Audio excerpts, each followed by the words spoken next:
பழைய ஓய்வூதிய திட்டம் நடைமுறைப்படுத்தப்படுவது தொடர்பாக அமைச்சர்களுடன் நடைபெற்ற பேச்சுவார்த்தை தோல்வியடைந்த நிலையில் அடுத்த கட்ட நகர்வு குறித்து ஜாக்டோ ஜியோ கூட்டமைப்பினர் சென்னை திருவல்லிக்கேணியில் உள்ள அரசு ஊழியர்கள் சங்க அலுவலகத்தில் செய்தியாளர்களை சந்தித்து வருகின்றனர். அந்த நேரலை காட்சிகளை பார்க்கலாம்.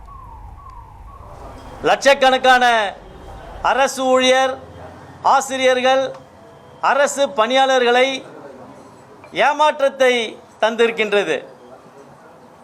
ஒரு மிகப்பெரிய நம்பிக்கையோடு இன்றைய தினம் ஜாக்டோ ஜியோ மாநில ஒருங்கிணைப்பாளர்கள் அந்த பேச்சுவார்த்தையில் கலந்து கொண்டோம்.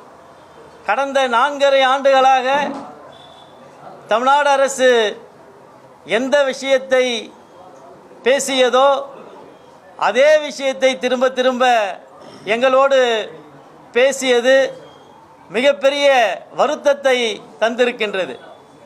அதோடு மட்டுமல்லாமல் மாநிலம் முழுவதும் ஏற்கனவே எடுக்கப்பட்ட பல்வேறு இயக்க நடவடிக்கைகள் அரசு ஊழியர், ஆசிரியர்கள், அரசு பணியாளர்கள் மத்தியில் ஒரு கொந்தளிப்பை ஏற்படுத்தி இருக்கின்றது. இன்றைய தினம் நடைபெற்ற அந்த பேச்சுவார்த்தை என்பது மேலும் போராட்ட களத்தை சூடாக்கி இருக்கின்றது.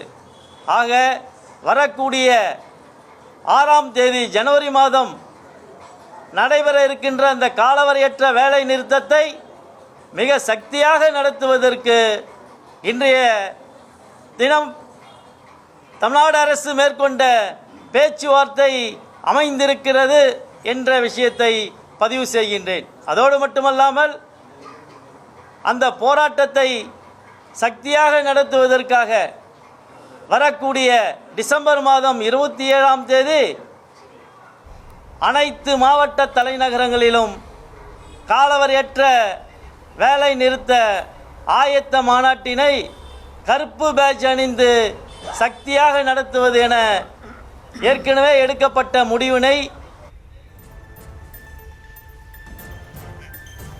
ஜாக்டோ ஜியோ கூட்டமைப்பினர் செய்தியாளர்களை சந்தித்த நேரலை காட்சிகளை பார்த்தோம்.